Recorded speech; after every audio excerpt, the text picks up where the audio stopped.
Everybody, welcome to Sunday night Twitch streaming. It's me, Hank, coming at you. I believe we're working. I didn't really have a time to test out the whole get up here. I think I got to turn my volume up on my microphone. It still looks like it's a little bit quiet.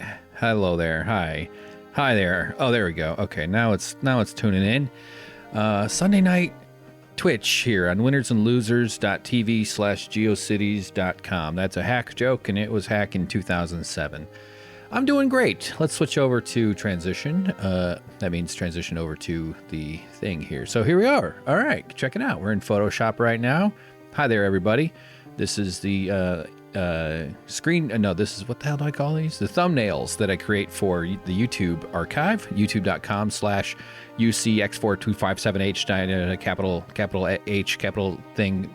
That's the channel we have right now. Something like that. Eventually, when we reach 100 subscribers, I'm switching it to, I think that's when I can pick a custom URL. So that's going to be a pretty big deal. If you haven't already subscribed, make sure you do. Let's see, where am I at? I'm sorry, I got the music in my ears. I've got OBS running. I believe you can hear the music. Good evening, Butternickels. Welcome to the show. The Shrimpies are out. Yeah, they hang in the branches. They do. They just like to chill. They sort of distribute themselves according to, like in the scene in the movie starring Russell Crowe where he plays a brain scientist and he's like all smart and shit. He's got a mind that's beautiful. I can't remember what the name of the movie is. And there's a part where he's pointing at a bunch of not crickets. What do they call the crickets of the animal kingdom? Pigeons. And he says, I'm trying to figure out how they move based on their model of their. It's like he would be a good guy to study the way the shrimp populate, the completely artificial, terrifying existence in which they live. No music, though. You don't hear the music, huh? Damn it. Mother fucking shit. I've been meditating for 3 days in a row and it's ruined. Really? No music? God damn it. It never, this fucking, okay. All right. Someday, let me here we go. I'm turning off the music we're doing. This seems to be required every time. I also had an issue with the way it recorded audio last time. I needed it to split it into separate tracks, which makes the editing much better. And it did split it for like the first 40 minutes, and then it didn't. And then it brought the music back into, or the computer audio. It's not supposed to. Okay, anyway, I don't know. This is all just kind of mysterious to me. So, all right, coming back with audio here. Hopefully the music will kick in. Because from my perspective, it looks like it's working. That's why I don't know that's going in until someone tells me it's not working. Should be about any second. Oh God, so loud. Jesus. Okay, sorry. That was an overwhelming amount of depressing piano music. Cool. Good. Great. I was all going to do this whole bit about being all calm and stuff. No, I am. I'm feeling pretty calm. Been having a nice time. It was a very light Twitch week for me. Again, I'm building towards doing this a lot better and more professionally, including a schedule and being on camera, winking at the camera when I make naughty jokes and stuff. You know what I'm saying? Turkey, wink, turkey, wink. No, that's not supposed to mean anything. But last week I just wasn't on Twitch for a couple very good reasons. First of all, let's get into our drawing here and kind of start farting around. This is our thumbnail creator there. Turn that off. Nothing embarrassing to see in this shot, thankfully. There's just a random Joe Biden. Oh, what? Couldn't be found. All right. Hang on. I'm going to have to find it somewhere else. I think I did some file organizing. Yeah, so last week I wasn't around as much online. I was busy with two pretty good, cool things. The usual being out of it. That's always going to be a factor. But one, I was working on a writing assignment. I don't know if it's ever going to be publicly available or whatever, but a friend has reached out, someone whom I like and respect, asked me to contribute something to this thing he's working on. So I had to work on this writing bit, and it was actually really nice to sort of awaken some of the Balrogs that I've buried over the years. My original, I'm trying to talk and do this all at the same time here. Hold on, let me get the file found. Where the hell is it? Stream projects. Okay. All right, this folder's already okay. Turkey Day drawing. Here we go. This will work. Photoshop. Boom. Okay, cool. My original creative. I have this plague of creativity in me, which sounds douchey, but it's just like I always have this like. I just have that thing. It's like, I got shit in my brain, and somehow I need to make sense of it by converting it into something someone else will approve of. And originally for that for me was writing. I've said this versions of this mini story before, but I also could draw fairly well as a kid, but never really pursued that closely. But just words and I have always been good friends. We get along quite well, like pods in a pea.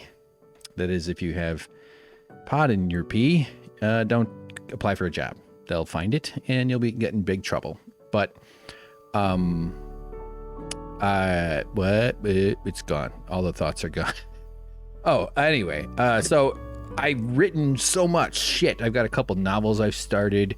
This is like all back in my like early 20s and stuff. I did a bunch of poetry that would be incredibly embarrassing that I only plan on revealing to my soulmate when I finally meet her or multiple hers.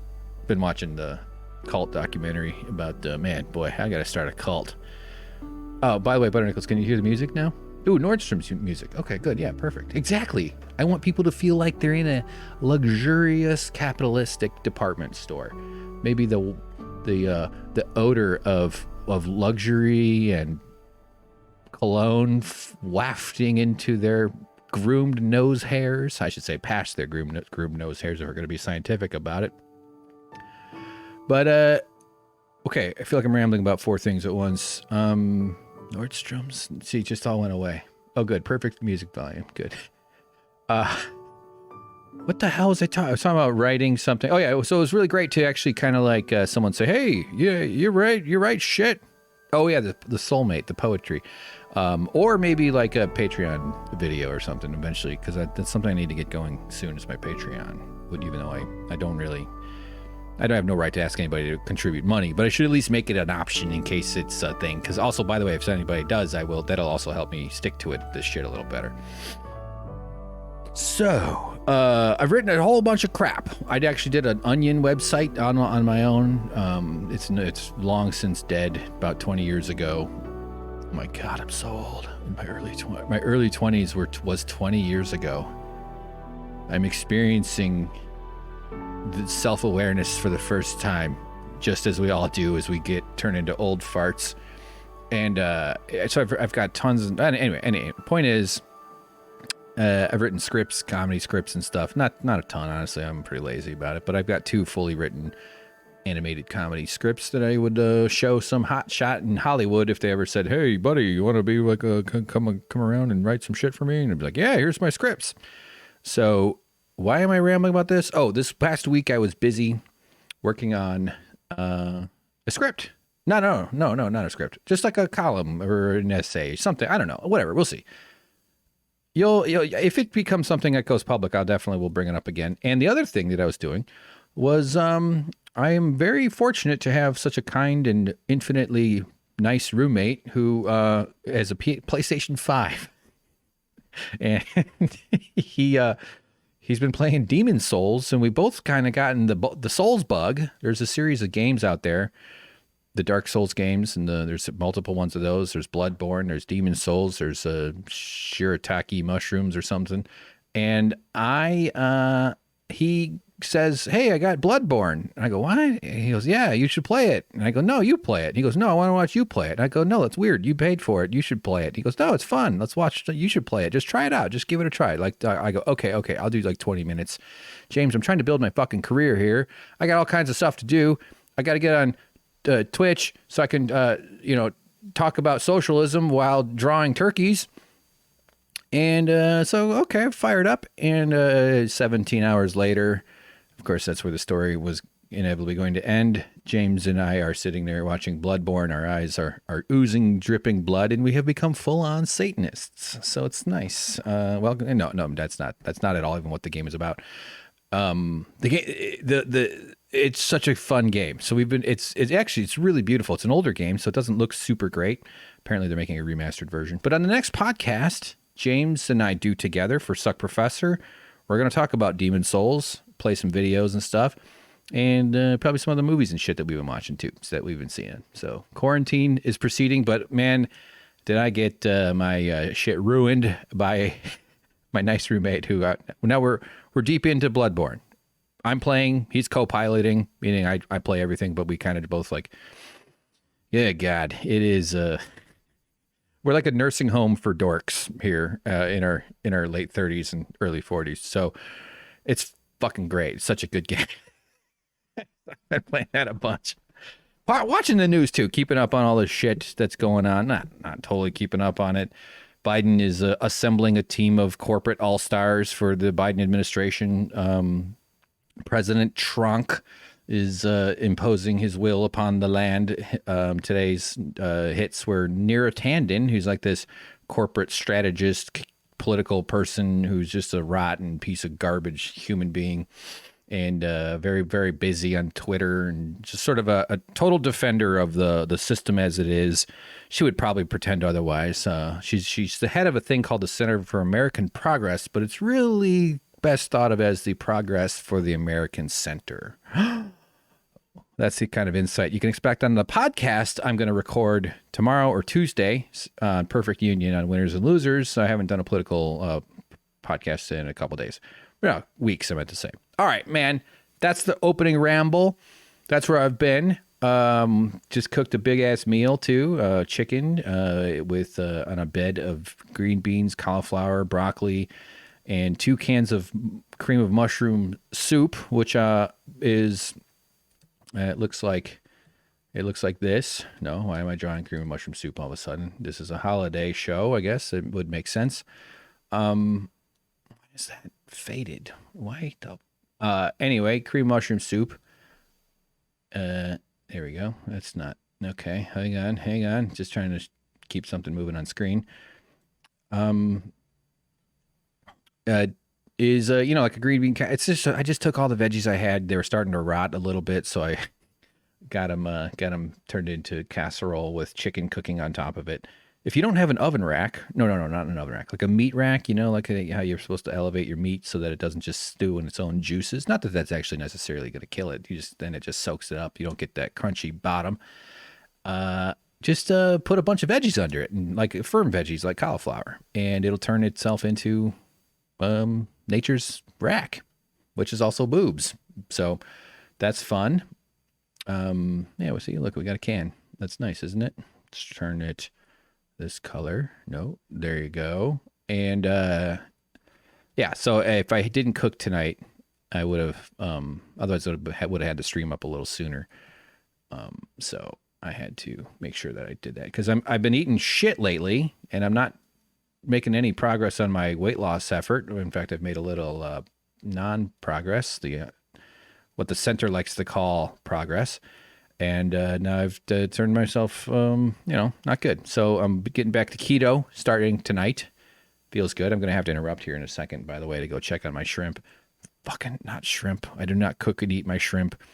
To go check on my chicken and make sure it's, I got a digital alarm going on it in case when it reaches the proper temperature, which is the best way to cook meat. The music went off. Hold on. Back to the top of the playlist. I had started it later in the playlist here. And so what am I rambling about that for? I don't know, but that's what's going on in my life. I just like to talk about myself. I don't know. It's just a, you know, it's every fucking comedian's you know. All right, so I just finish off this can of soup here real quick and make it look cool. I'll switch to the proper pen. Oh God, that's supposed to be. Why is it jumping around like what the? Oh, there, soup. And since actually it's cream of mushroom soup, we'll go cream.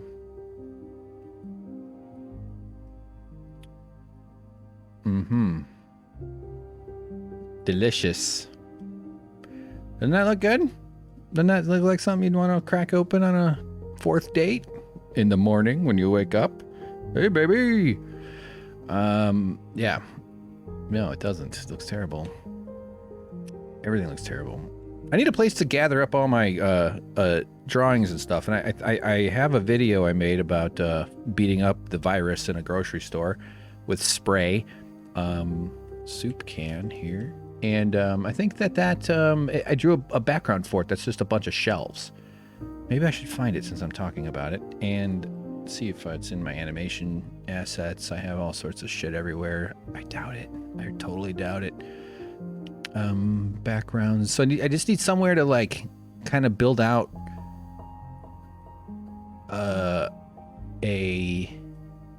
no. Damn it. God, I'm so disorganized. I am actually somewhat organized. It would be so much worse if I weren't. But over time, I just different hard drives, different stuff. Hold on.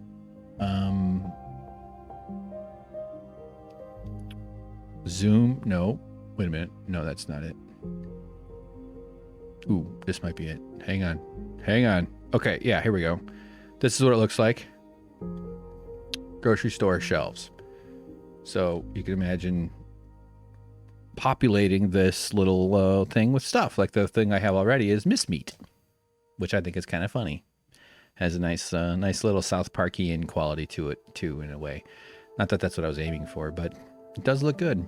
You know, well, maybe we'll slowly build out like this sort of product-based nightmare while building asset libraries for the animation show that I would love to sell to the big networks. That's the whole fucking thing I'm trying to do with this thing. Is not precisely that only, but you know, I want to kind of build a little world of stuff. And then when they say, hey, you want to be like a well-paid animator guy? Oh shit, my phone's making like Mike Judge or Seth MacFarlane? And I'd say yes. And they go, okay, cool. You should start drawing stuff. And I'll go, you know what? I already did. I got it all ready to go. Let's do it.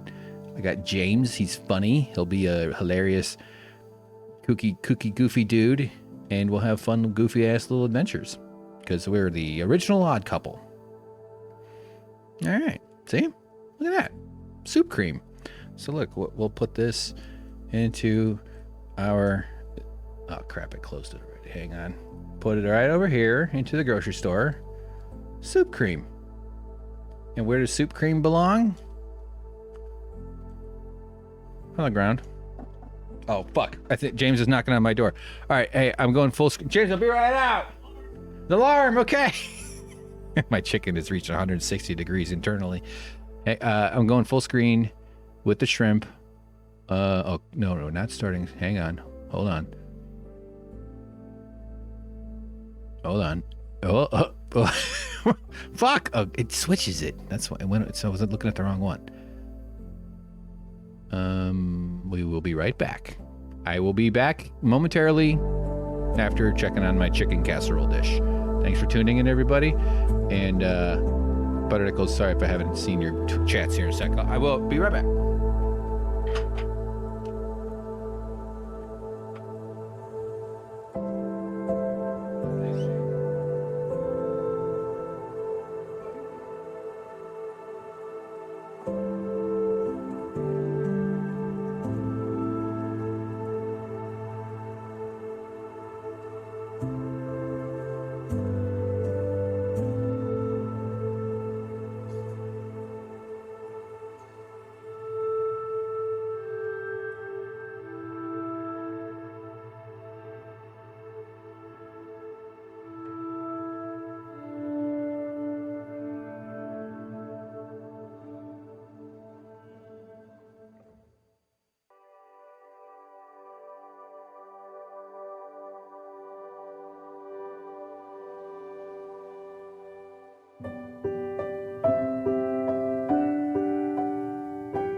everybody. I'm back.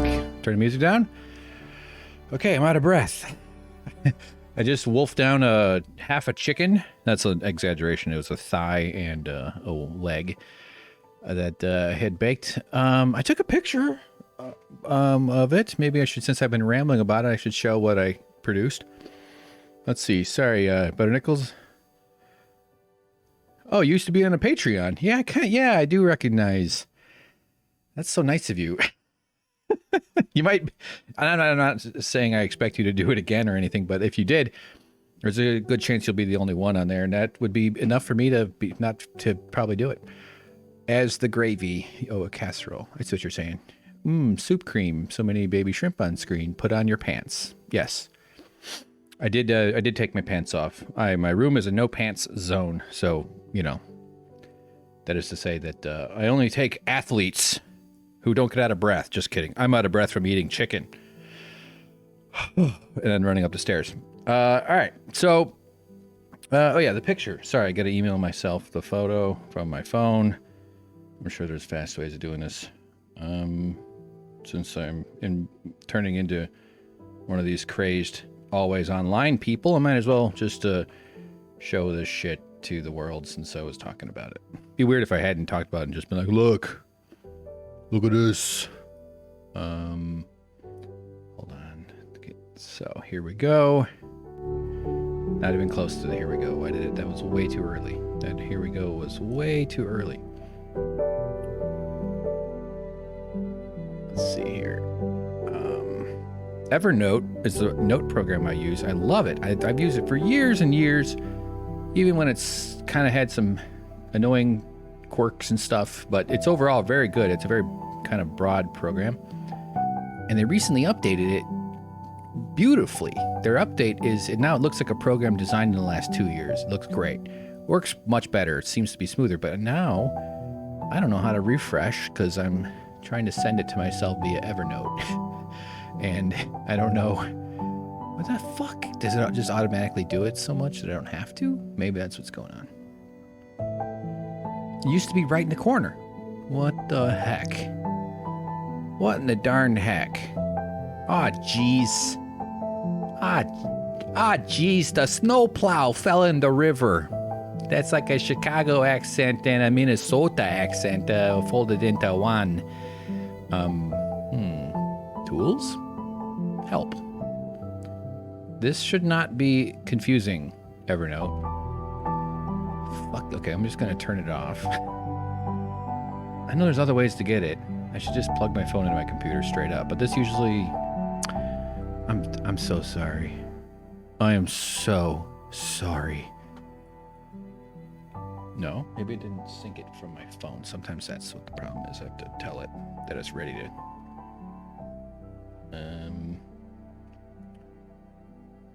Okay. I didn't even actually put it in Evernote. Here we go. Here we go. There we go. Evernote. Save. Oh, nope. Oh, it showed up. Okay. We're so close. It's about to happen. Open. Yes. Where is it? Did not. Okay.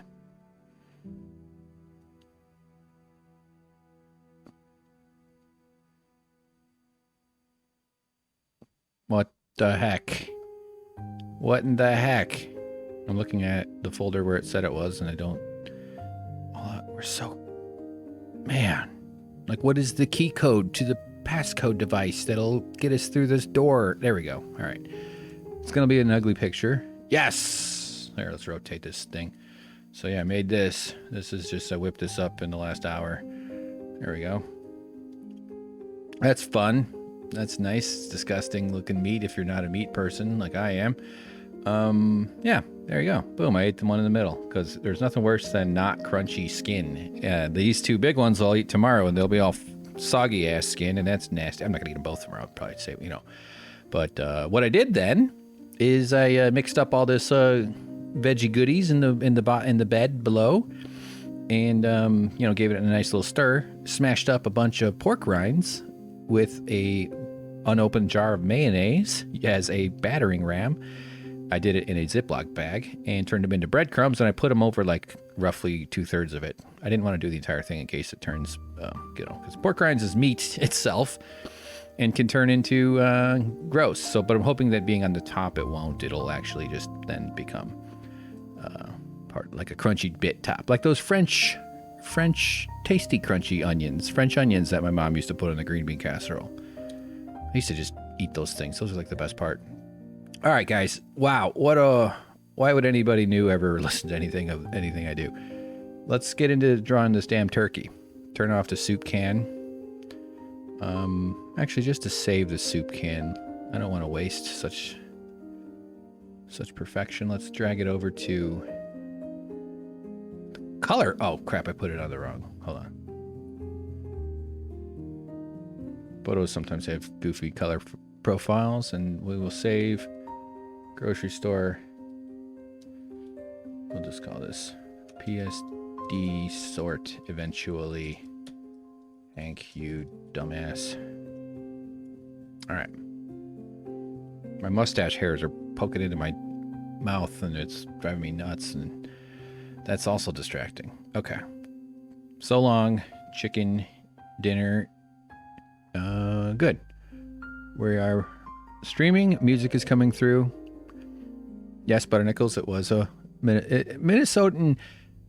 And Sarah Palin, yeah, I don't know if she has an authentic Alaskan accent. I'm not sure they all talk like that. Who knows? They might. I'm not one to judge.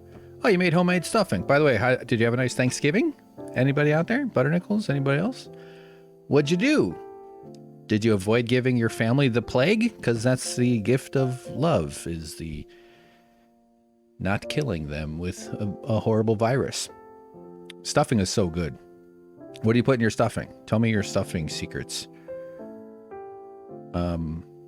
Anyway, the other part of me continuing to cook the veggies, they weren't completely cooked through. The meat tested fine with the digital thermometer, so I took the chicken off, but I'm gonna have to take another break. At that point, I'm gonna feed the shrimp, and you guys can enjoy that. She's trying to learn to make gravies, basically stock and flour or cornstarch, but it really can't save a dry meal. Yeah, gravy, you what you do, well, if you have a metal, I think you can even maybe, I don't know if you'd want to put direct heat on glass, but if you have a metal pan especially, it's safe. Put your roasting pan on the oven, on the range, I should say, like on the stove. Very, very low heat just to keep it warm, mostly, it'll still be pretty hot. Use a wooden spatula or plastic or something, probably not metal. And you scrape up all the gooey bits on the bottom. That's called the fond. I think that's the right word. And that sort of forms the basis of it too. And then I'm not sure if you're supposed to add the roux. The roux is what you make out of the flour. If you do a roux properly, the butter and the flour sort of combine in a very nice loose paste. That sounds gross, but you don't want it too thick. You can always add a little more liquid. And it turns a little brown. That's how you know you're sort of not overcooking it, heating it just right. Flour thickens. Cornstarch is a great thickener too. And you also might try xanthan gum for a low carb thickener. A little bit goes a very long way. Yeah, gravy's good, man. Just butter. It's all the fat and drippings from your bird and all the other, baked bits that form on the bottom of those pans. That's where a ton of flavor lives. It's delicious. So yeah, I'm glad you're making gravy. That's great. Love a good gravy. I could be a meat and veggies person for the rest of my life, although I definitely go on these, emotion-driven Chinese food jags that will get me into trouble. Let's see. Butternickel says she made a small turkey and a small roast beef. You used the thermometer and it turned out too dry. Yeah, it's tricky. It's not always easy.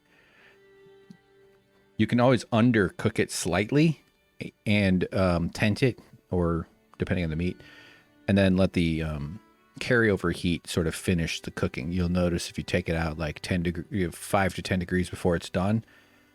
But anyway, I've never actually cooked the roast beef. I should try that, but it's delicious. Cool. All right. What am I doing here? We're going to get the pen working. Let me see. I got to put on my glove. I have two of them here. Here's the, I can't find. That's all right.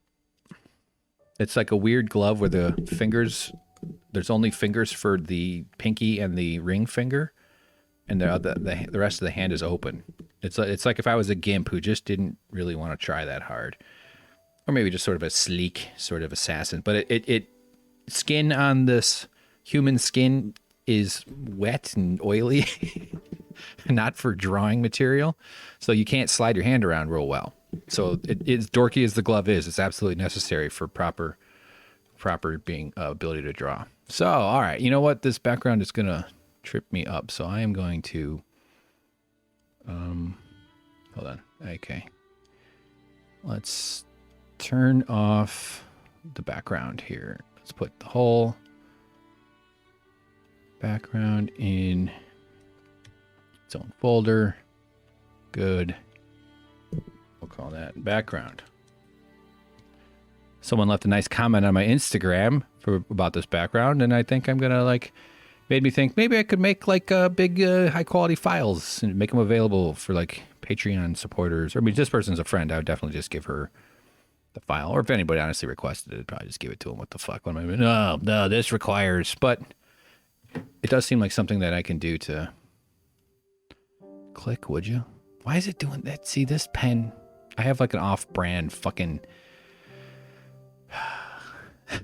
open the folder. Okay, there it goes. It's actually called a group. This is from when I was talking to my brother on the last stream. We talked about hippocampus. That was fun. And if you notice the demon thing that I created, that's because that was Hippocampus. Oh, that's not the demon. That's the American. Here we go. Hippocampus. Hippocampus. Great Twitch streaming. Okay. Let's delete this stuff. We're getting on point here. Let's be serious. This is serious business. The soup can is dominating. We'll go. I think I already deleted it, but just in case I somehow screwed that up, I'm going to store it at the bottom of this Photoshop file. We have legs. We have a body. Actually, no, I wanted to do that in a group. Okay. 3 viewers. Welcome, viewer. Sorry, I didn't see your chat here, Butternickles. I have the chat visible here. You took the beef out at 180, but it was still way too medium. Oh, okay. Right on. I hear you. Video James signs on. Thank you for your medical help. If you'd like to explore, does that mean you have a hungry hippocampus? James, enough with your shit tonight, okay? I don't want to hear the humor. Hungry. Wait, what's the explore mean? You mean learning new things from... I have to take a shit right now. I hate that. Okay. All right. I'm trying to hold off until my alarm goes off so I can do it when we break for feeding the shrimp and getting the veggies out of the oven. Okay, hang on. What's my timer at? I didn't press go on the timer. It's still at 20 minutes. Okay, I'll just do 12 minutes. If it gets bad, I'll just do some Lamaze breathing. I'll get through it. Don't worry. Spent a long time getting to know myself, and that's why I'm trying to start a woodworking business making toilet accessories. The memories of pathing and remembering routes. Oh, right. Yeah, my brother did say that. Go potty, you're human. No, it's okay. It'll fade.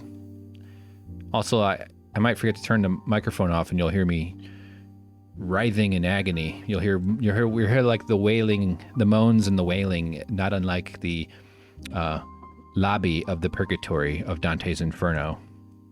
Dante himself. Okay, we have to paint in the rest of this turkey. So here's what I'm gonna do. Duplicate a bunch of lines. I'm gonna use a trick to fill it up because I need a shape. I feel like I put out a little bit manic energy during these things. I need to just chill. All right, so there's a technique for filling. A technique is a very strong way to put that, but let's just do like a generic kind of inoffensive. That white can be a bit much. It's a fill thing there where the body, and this is just mostly to have a shape of the bird.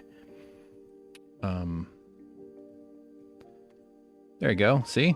Now it based on the tolerance, which you might, I don't know if it's in the, yeah, I think you can see it changing.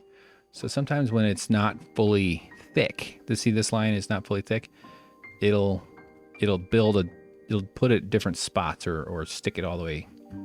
So if I go all the way up tolerance, see how so you don't have to do it this way. I'm just for some reason explaining it. So like it's looking for gaps between the pixels depending on how you set the tolerance. But if you make the line nice and thick and dark, you just kind of kill off all the gaps. So it's unlikely that that'll happen. I did a lot of this when I was making the animation project for Blair on TBS, which is going to be a cartoon on HBO now. So that's fun.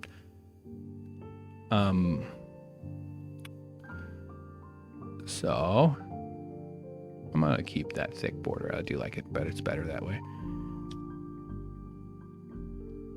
So we got border on top, shape. Nope. Wait a minute. Something screwed up here. Yeah, okay. No, I didn't.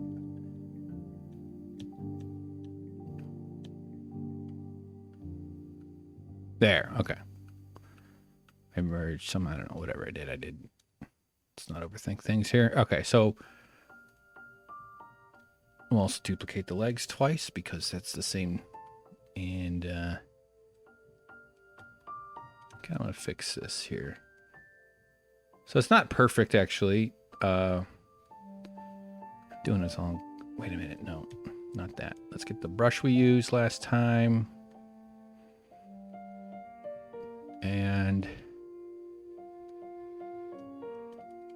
okay, turn the brush into an eraser, which is what it is now. And we should be able to. It's way too big. I think this might be one of my favorite songs on the. There's a few on there that I really like. This way, it'll erase into the. Without making like an annoying. So when I first started doing these kind of coloring things, I would go in and take a regular ass brush and just see, it's opacity. All right, and I would like trace it all the way around, and I would like do this. It would be really tedious, Like, oh my god, you can actually kind of do that pretty quickly, but instead, although I'm going to do it for this part just because it needs it there. This might not work exactly how I hope, but you can just, change the color profile. You can just slightly increase the transform effect, and you don't have to use the pulls like this, especially with something that's not completely symmetrical, I mean. But you can just type it in here. Wanted to go 100.5%. And it totally didn't really work. It worked a little bit. It worked kind of where it worked. So anyway, we'll trace a little bit. There's actually that's what the tolerance is good for. If I dialed it in. And if I were doing like a much bigger project, I would have the tolerance dialed in. I'd only need to do that once. But it's okay. Here we go. Uh-oh. I didn't look up what turkeys... Oh, I guess I saw the Sarah Palin turkey, so I do have a little bit of... Oh my god, why am I keep fucking this up? Another thing you do is just hold down shift and go straight lines. So click, shift, hold. But you got to make sure that you're keeping it under your...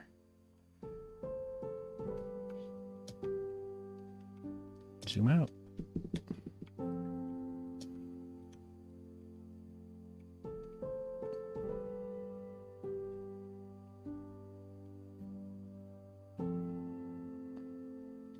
Okay.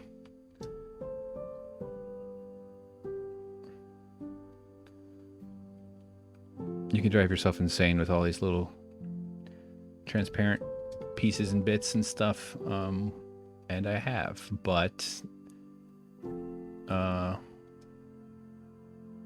they often go away too. Like if I turn off this, like you wouldn't have really seen most of it. So, all right, there's our turkey shape.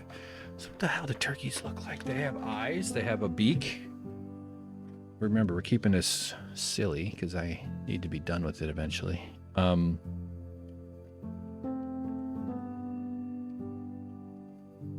Why is it? Oh, I'm in eraser mode here. Here we go. Okay, a little bit bigger. I can already feel my neck hurting. That's good. All right. Beak. It's too thick. I think I did 16. I'm not going to overthink it, but yeah, okay.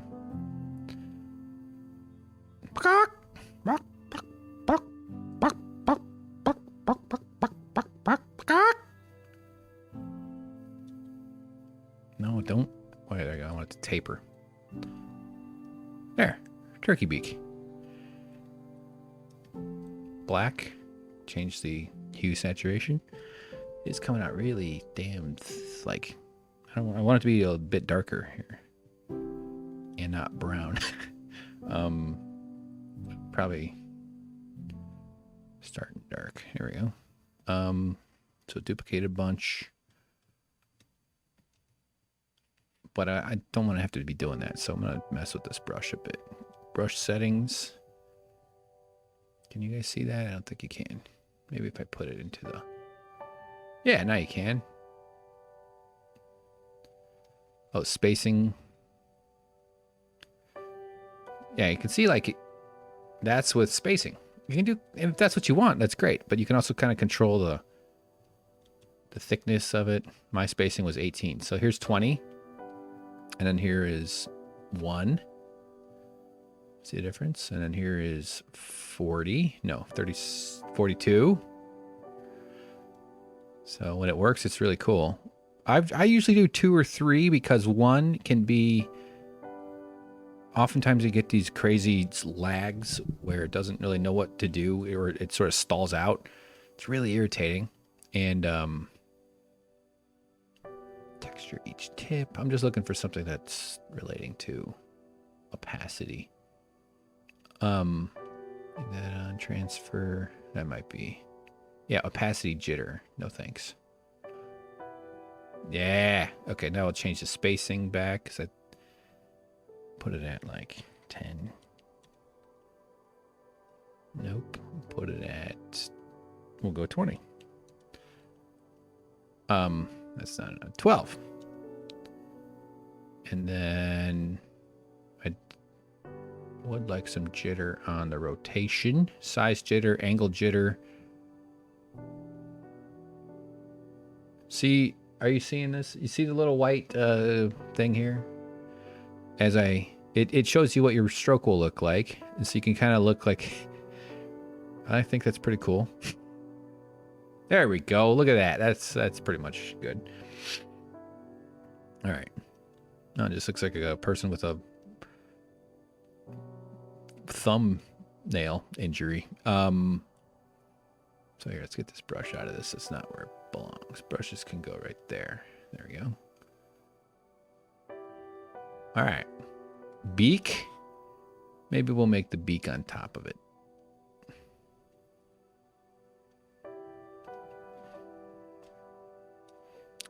Finally, I do want to just one last tweak. 10 and...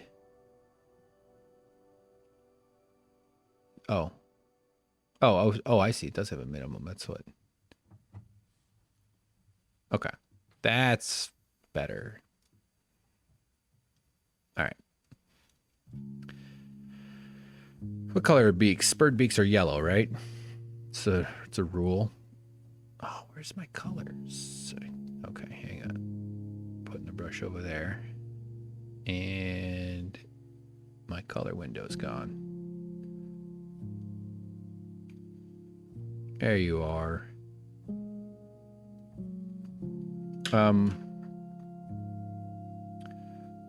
Thank you guys. You guys are not seeing your chats here.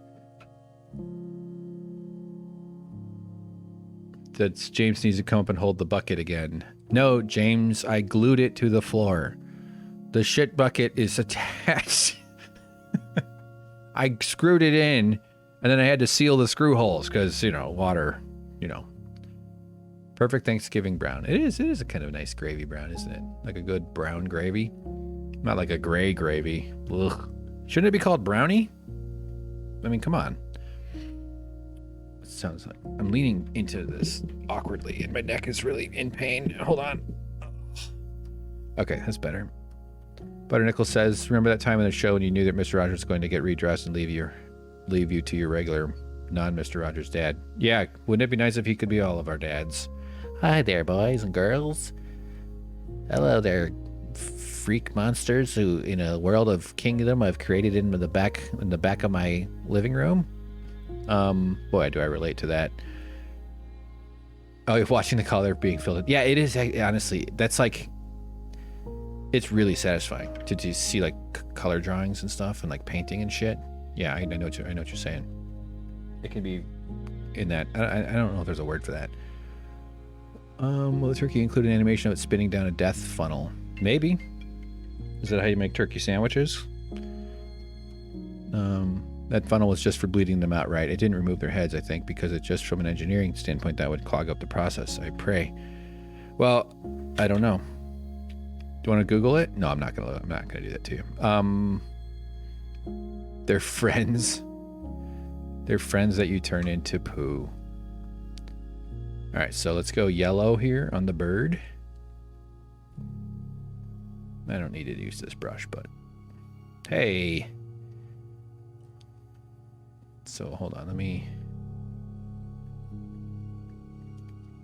what I do when I don't know if there's anything on our layers, I try to select it, and if it says no pixels selected, then I know it's empty. But I need to make this the body. Make this the beak. Move the beak above the body. There's nothing in the beak folder. Yes, there is. Oh, yeah, it's working. Okay. Everything looks horrible until you give it eyes. And the eyes are what make your brain realize it's a creature of some sort. Maybe the feet give it away too. So let's give it some eyes. Here, let's give it some silly, fun, silly eyes. And my alarm went off, so it's going to have a back eye on this side. Nah. Yeah, nailed it. Fucking nailed it. And then a big eye here. I'm going to draw it. No, I know its eyes don't normally start there, but yeah, that's kind of cute.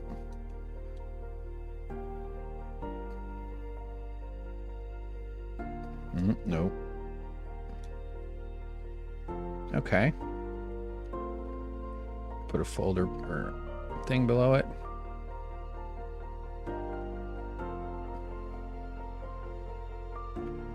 Yeah, the funnel, I think, is bleeding them.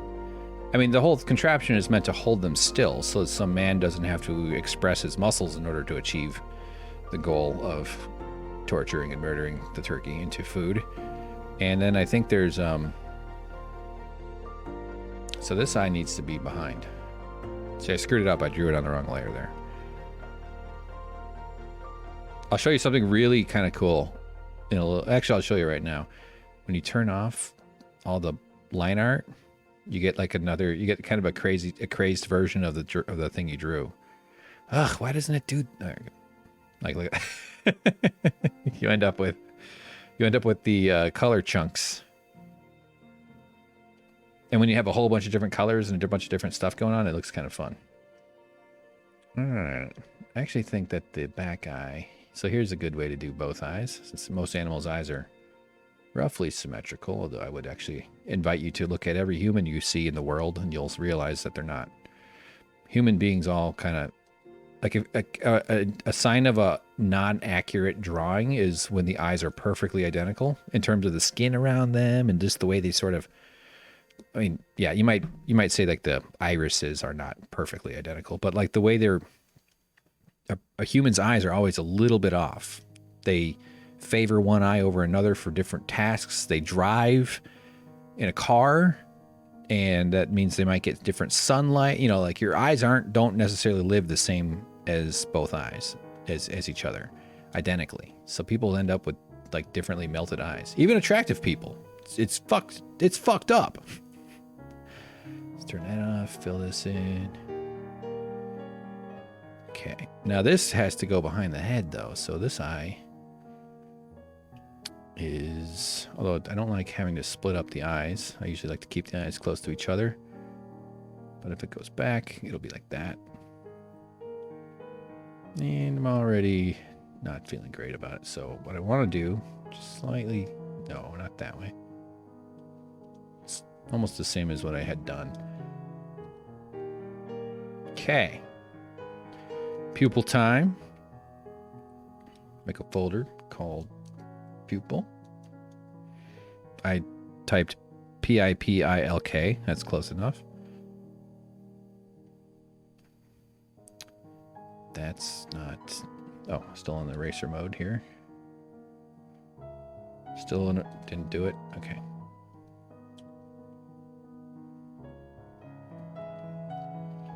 We could get silly with the pupil. The front one would be just a touch bigger, wouldn't it? I don't want to piss off the kids. Hey! Okay. Turkeys have a thing on their head. I always have some weird red shit up there, right? Here, hold on. Let me put these two layers. Let's go. We can delete these two. We'll go left eye front. I might end up moving these eyes back. It all depends on how I want to build up the head. If I decide to puppet this bitch. 4 viewers. Awesome. We're growing. We've doubled in size since we had 2. That's amazing. No. All right. So, hey, let's give him like a mohawk. Actually, the eye should be in the front of it. So, and start to just organize a little bit here too, since stuff gets confusing pretty quickly. Violet. All right. They kind of have like a... No, it's not really. You know what? This one's going to have a sloppy one. It's going to be like... And then... Turkeys always have these weird, crazy, tissuey bits. They're like... It's like they... Like, when they gain intelligence, they're going to just start circumcising their heads. Yeah, that looks pretty good. Yeah, let's give it like a... Okay.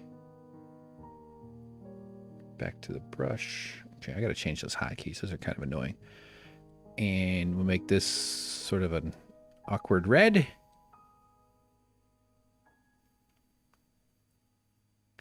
So I could do this with a bigger... This is where, like, you would use the fill thing that I showed you at the beginning, where you just hit blink, and then it just totally colors it in, so you don't have to do all this shit. I could build I could use this, do it with a bigger brush. I could do this later.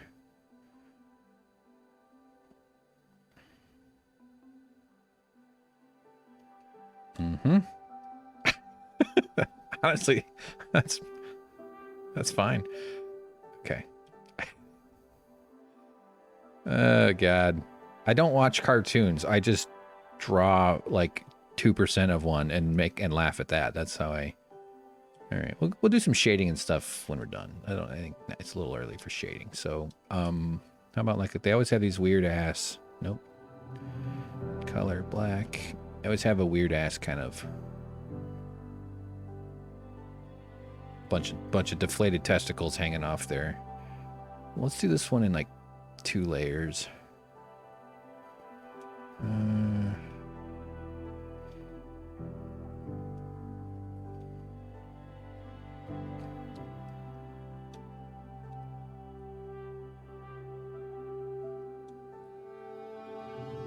Nope, that was supposed to be... Man, I really gotta change those. Yeah, here, let's do it like... Yeah. Nature hates both 2 things, vacuums and symmetry. The fuck? What am I doing? Okay. I'm trying to do it quickly. That's what. No.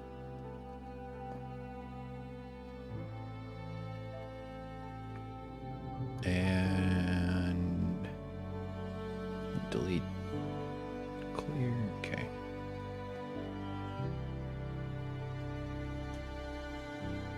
See, I keep forgetting. All right. I think below that, actually no, let's connect it to the body somehow. I don't know.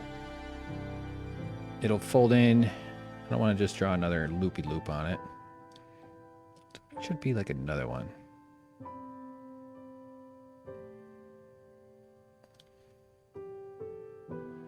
Nope, that's a little weird.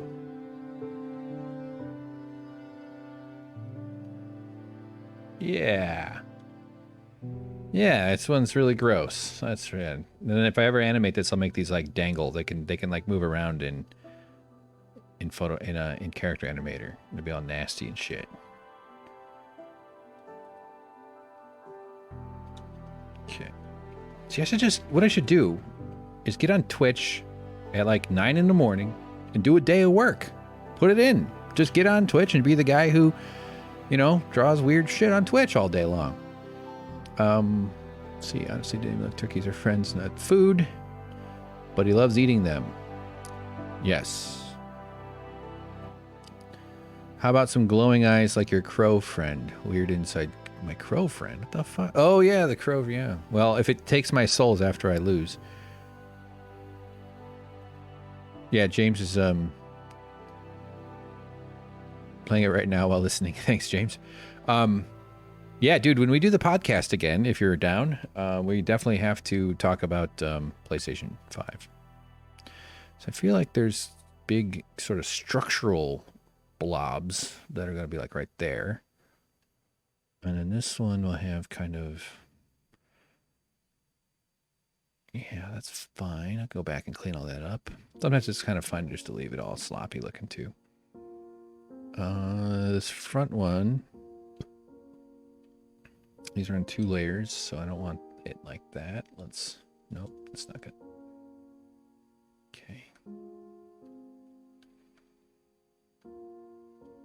Yeah, this PS5 is so far proven to be really well done. Like a big thing like that, when they release it, they might realize, oh shit, the hard drives are, or something's wrong, or you know, sometimes there's major problems with these kind of releases. Like Sony is obviously incentivized to test the hell out of it, make sure that they don't do that. I'm sure their manufacturing standards have got to be pretty impressive, meaning like comprehensive and integrated. So it's unlikely that were to happen, and it doesn't seem to be that way.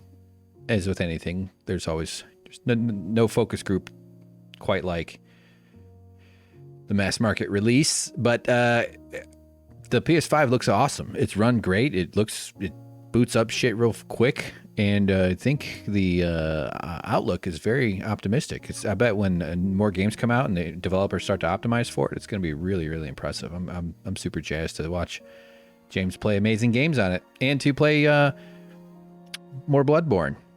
All right. How weird this turkey is.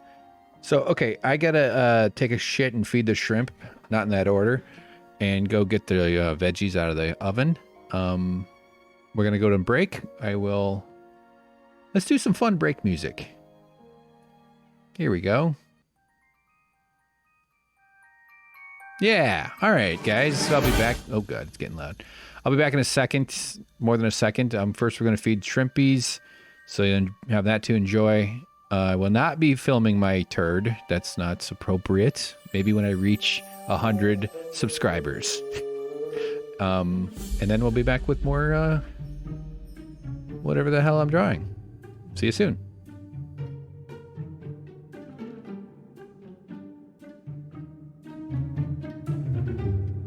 All right, you pieces of shit. It's time to eat, you fuckers. God damn.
All right, we're back. All right, I had to eat a little veggies. Sorry, guys. Sorry. This tonight's stream has coincided with meal time for me. So thanks for putting up with all of the breaks to go put some organic material in my face. And I gotta say, I'm just gonna brag a little bit. This shit turned out fucking delicious. The veggies were slightly undercooked. At least it wasn't. I mean, they were edibly cooked, but they wasn't quite where I wanted it to be. And this is what came out. What the fuck? Why did it save such a shitty image? Oh, no, I didn't switch it over. Sorry. Here's transition. Here we go. Sorry about that. There it is. This... oh, God. Sorry. Whatever I pulled out of Evernote saved a horrible ass. Evernote is weird with images sometimes. Damn. But it's came out freaking good. Like whatever I did very well. Why is that? As usual. Okay, now it's looking good in Evernote. Hold on. Oh crap! I just deleted it. Okay, here we go. Hang on. Nope. I keep pressing Photoshop shortcuts and that. Let's try again. Maybe this will do it.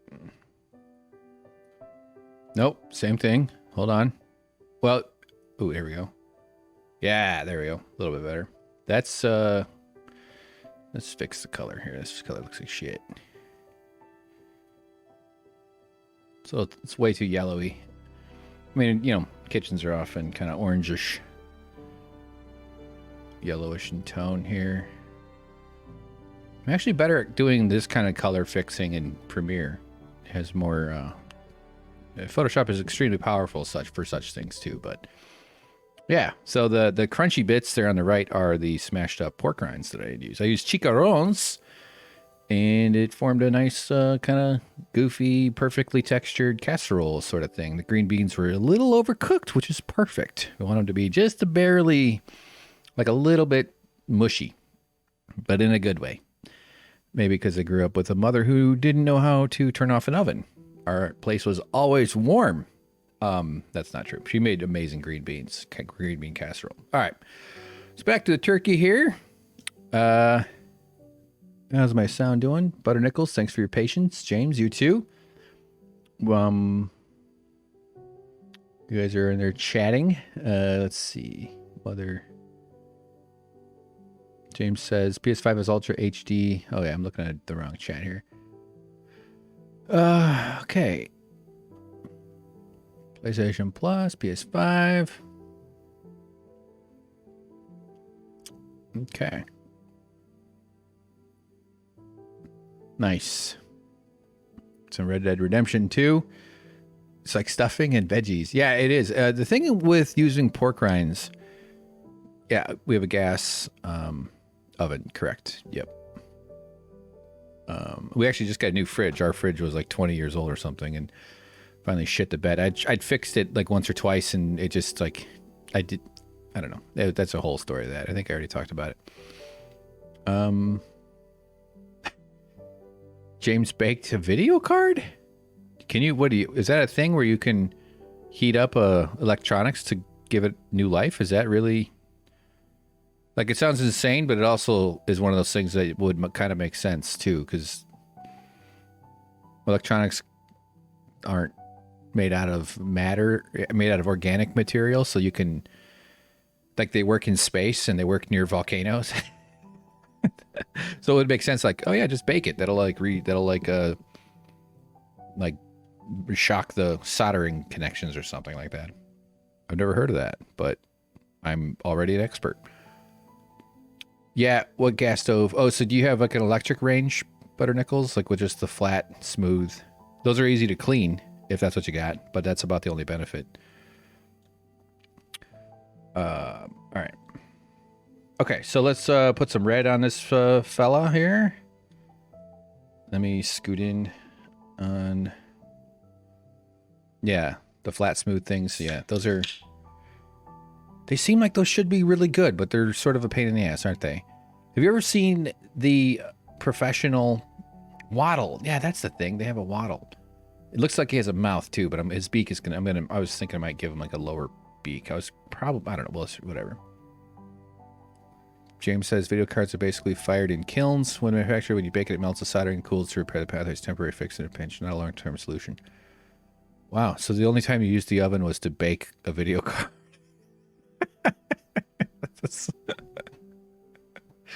That's so funny. And then I come in and I just cook I go through phases, but I definitely use the oven a shit ton more than that. And I put the video card parts in all my meals. Ah, tasty, tasty seltzer water. All right, let me scoot in here. I gotta rearrange my... Oh, it's a bit crunchy. Oh, so the thing about using pork rinds is sort of a breading is...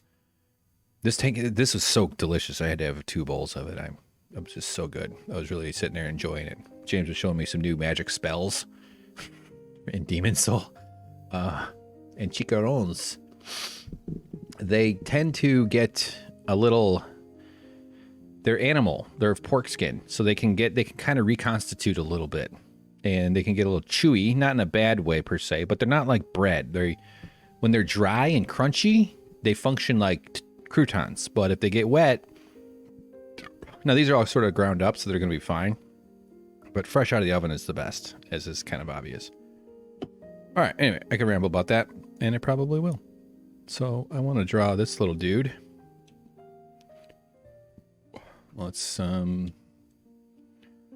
leave this open here because I haven't quite decided how I want to fill in the color.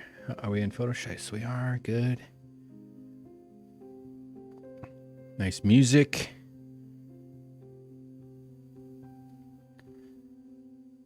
All right. Whoops. Another way of doing it is just to color crazy and then just go around the outside and just fix the parts you messed up. And use a bigger brush. Like I'm just doing this because for the heck of it.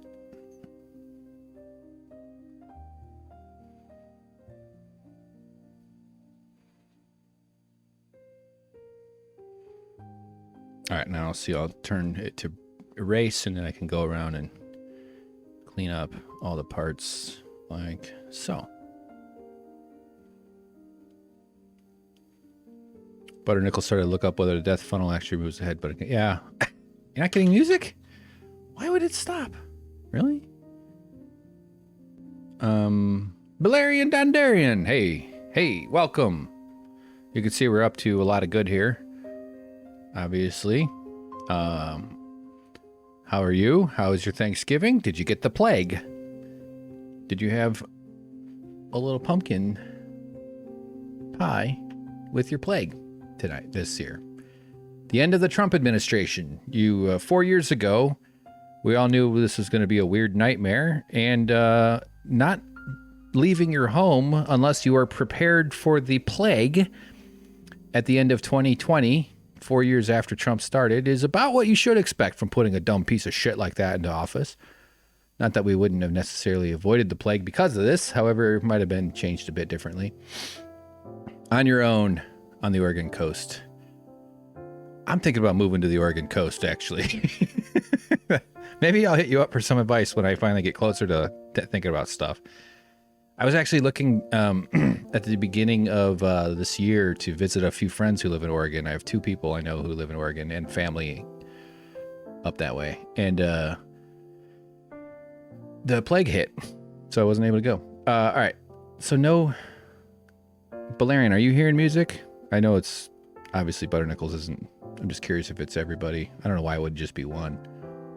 Why would that have stopped? Okay, you got music. No, okay, all right. It might have just got quiet for a sec. This is nice. Avoid it like the plague. Avoid right-wing policy like the plague, because it'll encourage. It's like they're working together. And in a way, is there anything really different about capitalism and the plague in terms of stress being beneficial for the masters of the world, the people who run the string pullers, the corporate owners, the hedge fund managers, the investor class, and their gullible fools who buy into their nonsense? The plague is that kind of a perfect weapon for them. Not even weapon's not the right term. That's not yeah, it's the perfect it isolates you. It's like accelerated individualistic consumerism. You're isolated, you're scared. It makes you fear other people. It makes you fear touch. And all of that deprives you of human experience and human feeling and human connection, which makes you even more susceptible to being manipulated. I'm not saying that they all decided this, but isolation, atomization, all that stuff contributes to the ways that makes a population more susceptible to being manipulated. Because when you're stressed, you're afraid, you can be lied to. Okay, let me paint in this turkey. People who have time, people who have the luxury of low stress, of having healthcare taken care of having knowing that they're not going to be homeless, knowing that they're going to have their needs met, and knowing that their work is rewarded, that they have a community of people who look out for them as well as they look out for others.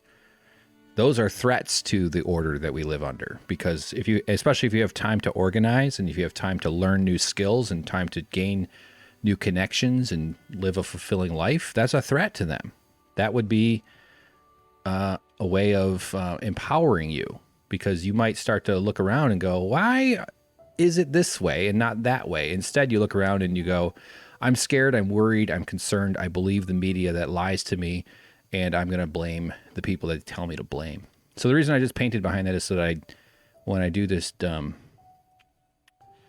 no, that's exactly not what I wanted to do. When I fill in here, it's basically like a temporary background canvas or something.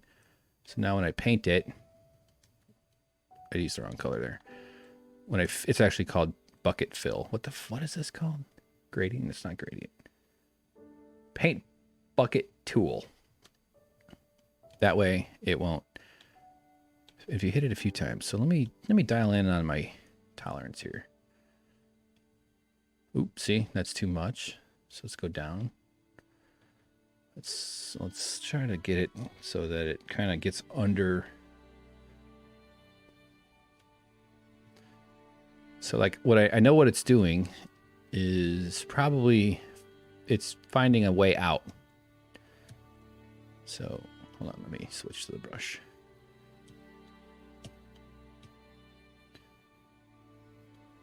Nope. I want.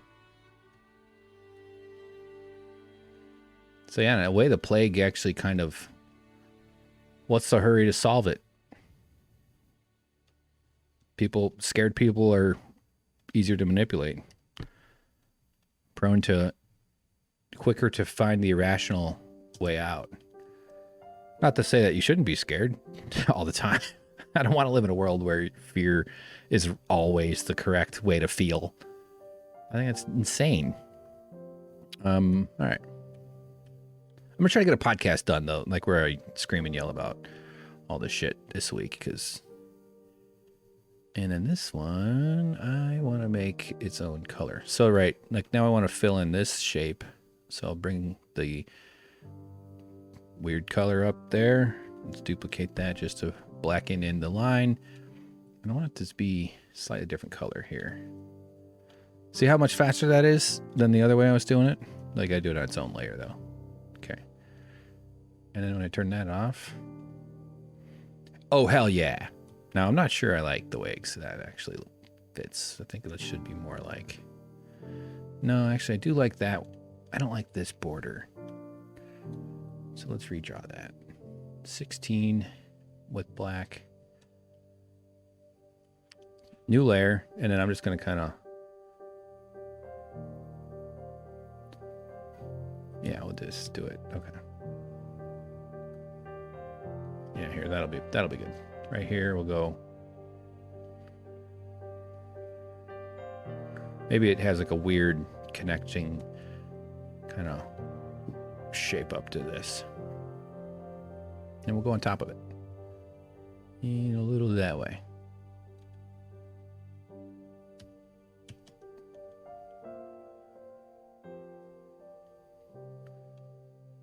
It's not so much that they want you stressed, it's that they don't want you whole. That's what it is.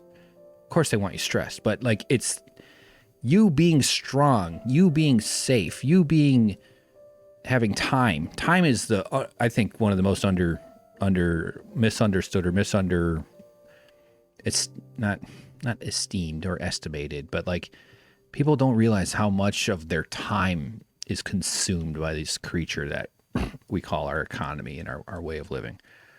You shouldn't have to work this fucking much all the damn time. It's going to kill us. It's going to kill, maybe not us, but it's definitely eventually going to kill all human beings if we don't get a grasp on the environment. It's utterly fucking insane.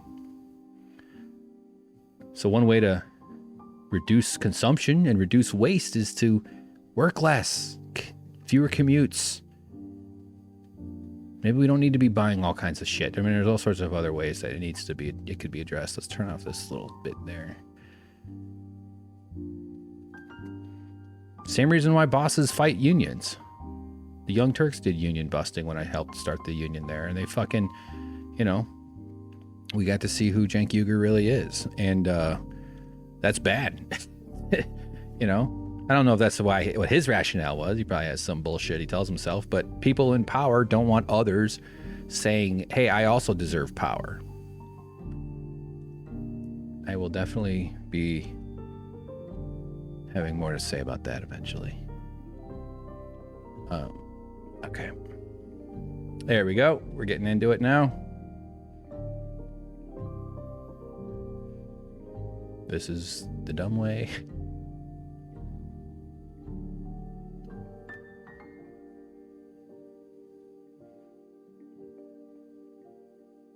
Okay.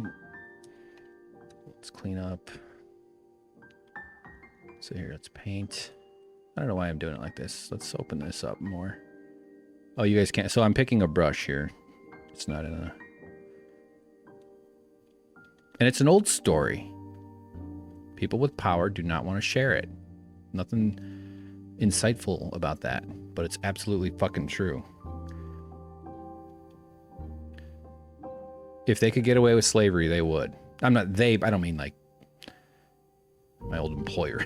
I mean people in power. I mean, because they did for thousands and tens of thousands of years. Maybe not tens, but most of human history, slavery was the format of, was the relationship between how resources were gathered and put into things, used to create stuff. Because violence is extremely persuasive. This has been Socialism Art with Hank Thompson. All right.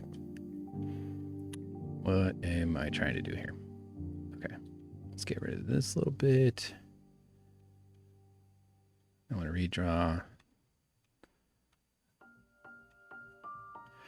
Sometimes it gets confusing. I'll just merge both of them together and then...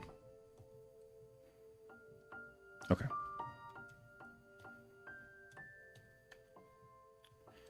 Back to the brush I was using, which there.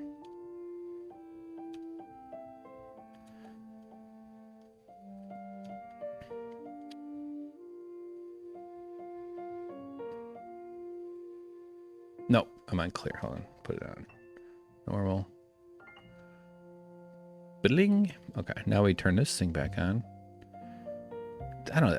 I'm just going on the idea that they always have this weird, crazy, ugly ass, gross shit on their bodies.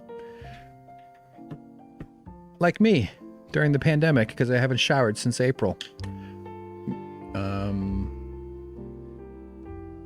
This is like Happy New Year music, just like slower and more somber. Yeah, Butternickles. My main motivating factor at work is that I may lose my job. Right. Like I mean, I don't know what you're doing. You work in some kind of medical supply or whatever, but you have to do it so that you can eat. And that's fine. You should. I'm not saying that you shouldn't contribute to your own life, but like you produce value for a corporation, you should have some influence on how that value is distributed. That's all it is. Why the fuck shouldn't you have any, why should you be denied the privilege and the right and the cosmic justice of being in charge of your own value? Anyway, yeah, and so if you don't want to work for us, well, go be unemployed and throw yourself into the open maw of the tiger of stress that will eat you alive. All right, I did not know. Oh, dude, Balerian is asking about Demon Souls. Yeah, James and I have been playing Bloodborne, but I'll let James fill you in. It's so crazy, the spells. We're going to do a show on Suck Professor about it. We've been saving some videos. You played the original Demon Souls. Nice. Okay. All right. Butternickles. Got a master's degree. Yeah. And we have enough... Oh, a turkey. Thank you. Oh, right. Yeah, it hangs off their beaks. Oh, God, look at that crazed eye. Okay, maybe I'll make... They're so weird looking, man. Here, let me bring the turkey. I'm not going to base everything off this. Oh, shit. Hold on. I have two monitors. Oh, fuck. What the hell? Here we go. Here, this is the link that Butternickel shared. Should show up in... Here we go. Yeah, they're wild. Aren't they weird? They just look like a Maker's Mark bottle that got struck by gamma rays. Like if Dr. Manhattan had sex with a Maker's Mark bottle.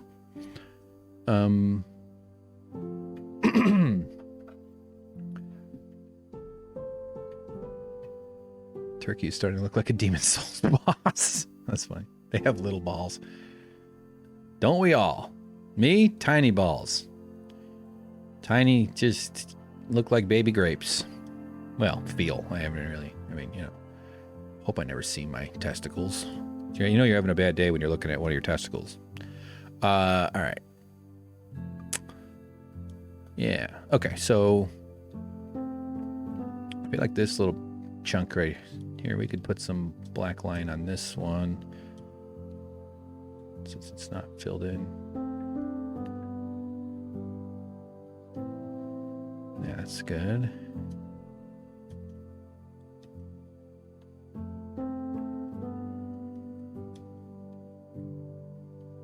No, wrong.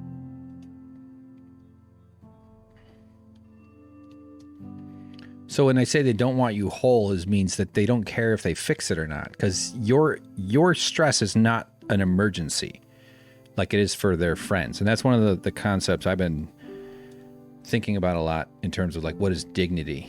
And I'm going to repeat this again someday. You'll hear me say it, but I think dignity, one way to look at it is like, if your pain is someone else's emergency, then you have a degree of dignity there, because that means someone's going to help you when you're in trouble. And that's what you deserve, because that's what human beings did for each other throughout all of our history.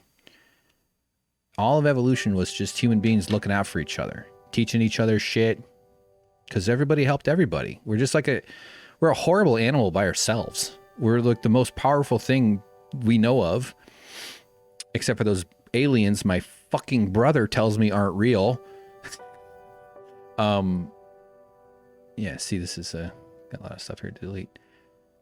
So long. So that's why you're, yeah, anyway, it's all same ground I always go over, but okay. This turkey's gonna be so delicious. So you turn off the stroke or delete it and then, ugh, why is it jumping? Why are you doing that? Stop. Okay. This color I want to make separate so I can change it. So let's go that color.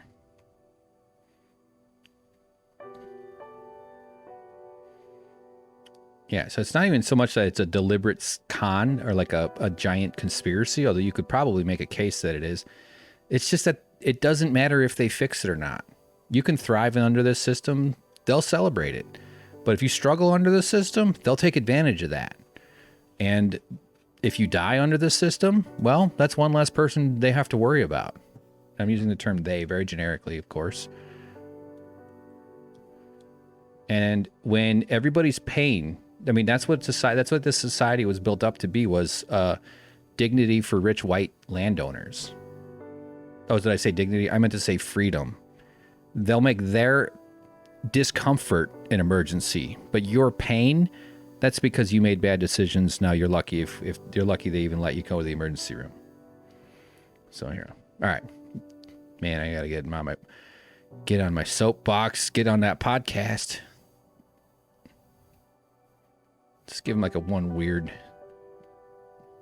little smokestack of ugly crazy shit. This bit of a punk rock. And it kind of fades into the body over here.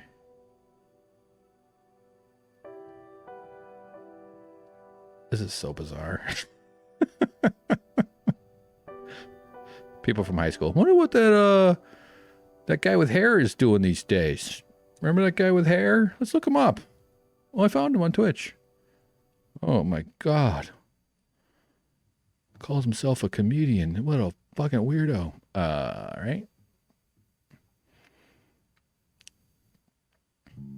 Here, we'll actually go like this. Then I'll fold into there, and then we'll give it like another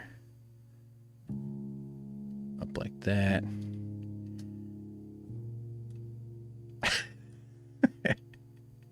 I feel like he's not so much a turkey as so much as something that got attacked, is being slowly eaten by sentient ketchup. All right. Let's turn the blob back on. Stretch it out. Okay, now we can paint to our little heart's desires. Put another layer.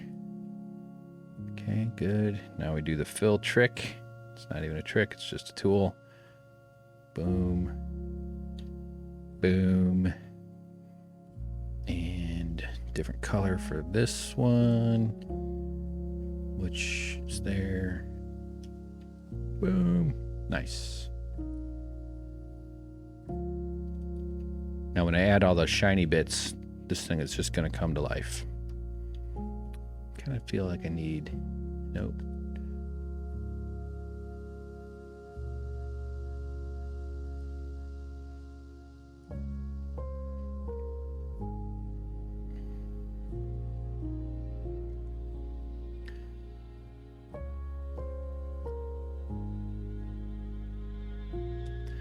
This thing needs to be different.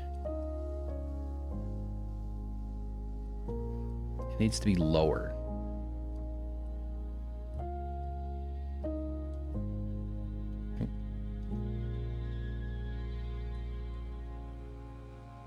It's a little too low.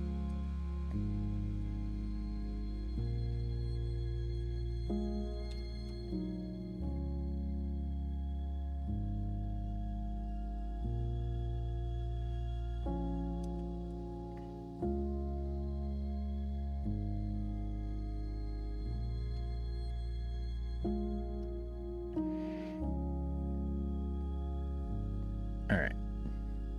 Totally worth it.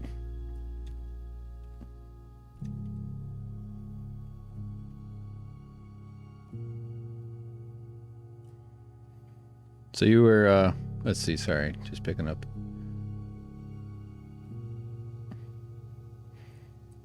James knows somebody in Wyoming who left Los Angeles? Yeah. I'd go to Wyoming. Do they have internet and electricity? And can I get some woodworking stuff there? I just want to be near trees and do woodworking. Oh yeah, you saw wild turkeys. Wild turkeys are awesome, aren't they? Oh, Butternickel said exactly that. We have them here. Everyone stops in the middle of the road just to look at them. They're huge, yeah.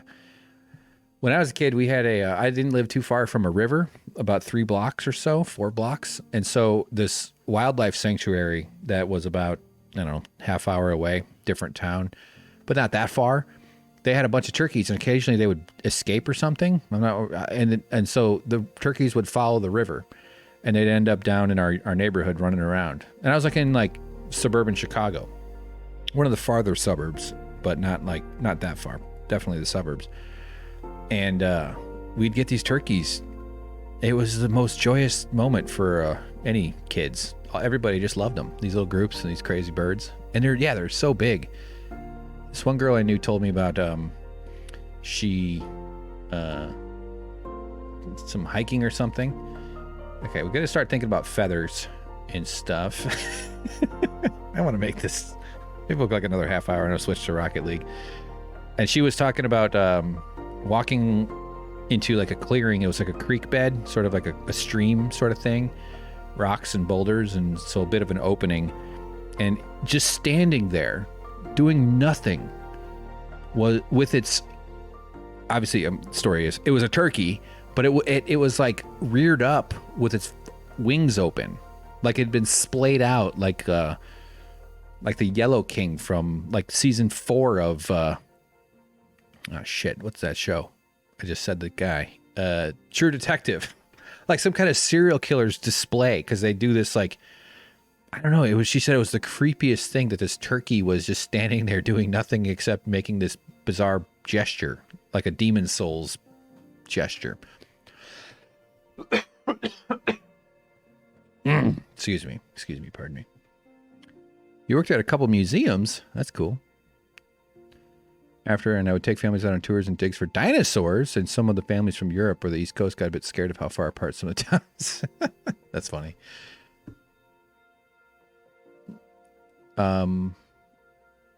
They don't have wood in Wyoming. God damn it. Well, they didn't call it wood-oming.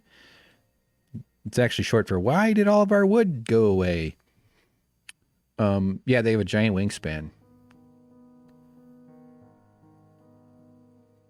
Geography of Wyoming is definitely called high plains, but the western third is quite heavily wooded. Right. Yeah, it sort of goes into the... I'm not going to pretend like I know all the different mountain ranges. I know the broad stroke is all called the Rockies, but I know it's a lot more nuanced. There's like the Sierra Nevadas and the quite heavily wooded. That is where Yellowstone and Grand Teton National Parks are, but no, it's just mountains, high plains, deserts. Yeah, I don't want to be in the high plains. I mean, I can drive to a woodworking shop, and I'm trying to build stuff out of found furniture anyway. Until I lose the bars on my phone. I know, it's weird. We're all addicted to the stream of data that we need. Me too. I mean, that's a... Come on, fucking pen's not working. There it is. Okay. All right, yeah, so we're getting into feather. Actually, before we do that, I just want to round out maybe one. We're just going to do a little animal innovating right now. I mean, I'm not trying to be a wildlife photographer.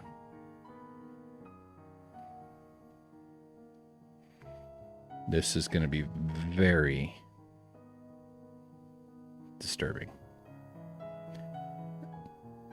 This is actually a cover art for my new song off my upcoming Christmas album, Every Sphincter is a Sarlacc. All right.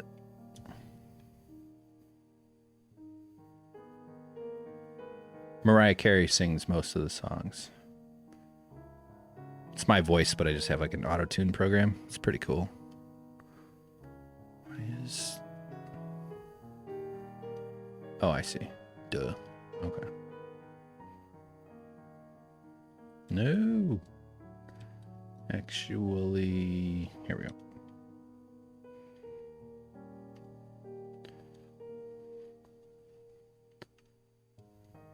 Okay. Nope. Come on. What the? Oh,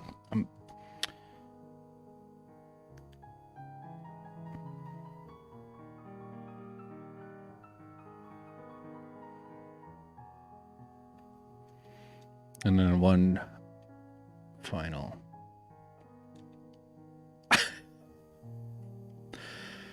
Oh, God. Look, it sat out an abortion. Okay. It's probably more like under here. It's probably more like... Yeah, that's probably... Okay. Good. All right. Great. Yeah, that's right. The universe began 14 billion years ago, and this is the result. Back red bit. Half the little cattle are just people in disguise. Hiding from the cannabis. Oh, the cannibals. More cattle and antelope. I want to get into hunting. I've done a little hunting. Grew up with a hunter dad. And but it's not that I really want to do a lot of hunting. I want to be in nature. But I just, since I eat meat, I feel like I should be out killing my own meat. I feel like that's more of like a... I would probably feel terrible doing it, but I feel terrible eating factory farmed food right now. So I feel like I would be willing to take that psychic hit. Even though, I mean, like I know a guy who does hunting, and I don't know if his politics are identical to mine, probably not, but he's a very good, curious man. And he hunts, and he says he doesn't feel his hunt is over until he's fed it a cooked food and helped feed somebody who he knows, or so like, I don't know. I just feel like that's a way to. But there's obviously nuances to all that stuff. All right, let's try for some feathers now. I'm just trying to think of like a quick way to make it look feathery. I'm not shooting for realistic. So do I do a black line feathers? Well, we should do a wing. That's probably a good shape to start with.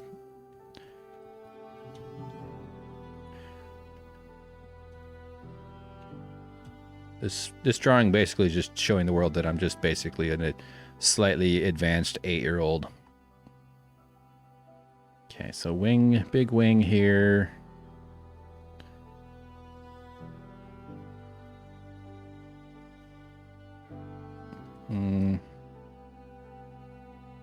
It's supposed to be a bunch of feathers. I don't know how that happened. No.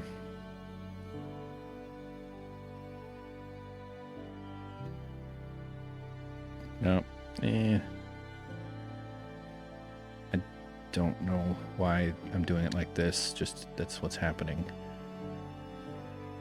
Okay. Yeah, that's wingish. Let's do like another top kind of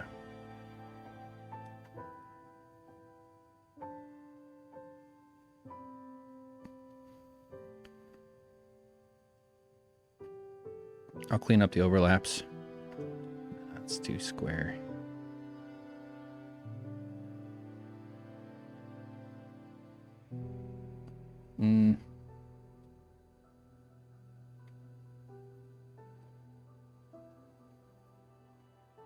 Actually, let's bring it all down.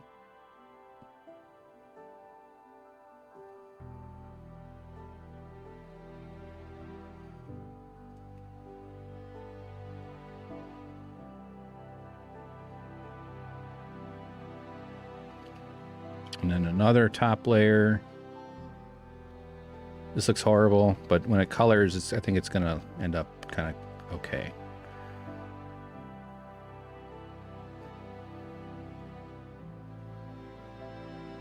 A lot of lines. It's more lines than I think we need. Oops, nope. Just looks like it got... Okay. That's okay. We're gonna play with this a bit. I can always delete shit.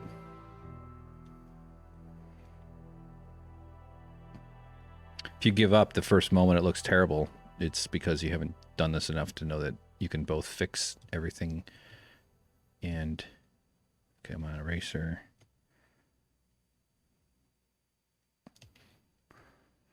Try not to overthink it when either eraser.